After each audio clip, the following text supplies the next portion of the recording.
Good morning, teachers. Happy Friday. I hope you've had a great week.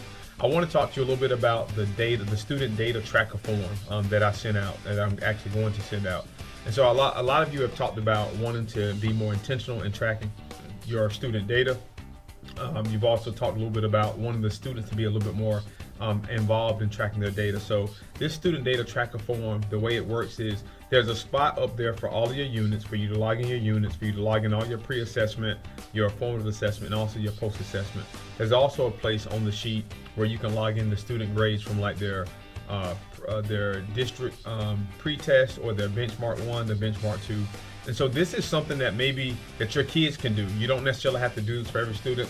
Let your students go in. They can pull up their Power Schools. They can actually plug in their grade. And so the way this works is, for example, let's just say if you're teaching Unit 1, okay? You're teaching Unit 1.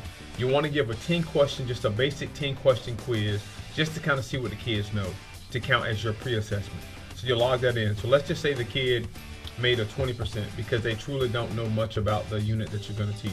And then you go in and you teach the unit and you give them their unit test. And let's say the kid made a 70. So for your post-assessment, you would take those 10 questions that you gave the student in the very beginning just to see what they know and give that student those questions again. And of course, that counts as their post-assessment. So in theory, you would like to see an increase across the board. So pre-test, before I knew any of the material, I might have scored maybe a 30. Once you taught me the material, I scored an 80. And once I had to test on the material that I was testing on already, I scored 100. And so this way, after you finish all of your goals on your tracker sheet, and once you log all of your benchmark information, you literally can take this data sheet and just kind of look to see how the kids have done across the board and get a general indication of how you feel they will perform going into the assessment.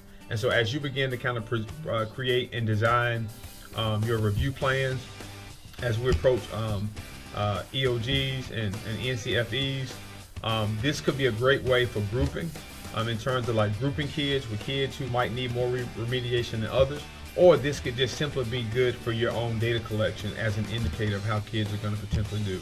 There's a way that you can electronically do it. Of course, you can using Excel or Sheets or anything like that. But this is just an easy way.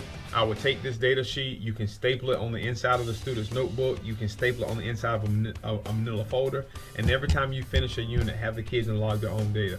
I think what will happen is kids will begin to take more ownership of their data, and kids will be excited by their progress. And so again, hope this is something that will help create a data-driven culture in your classroom. If I can be of any assistance with you or to you as it relates to this data sheet, please let me know. Thanks a lot. Happy Friday. Have a great weekend.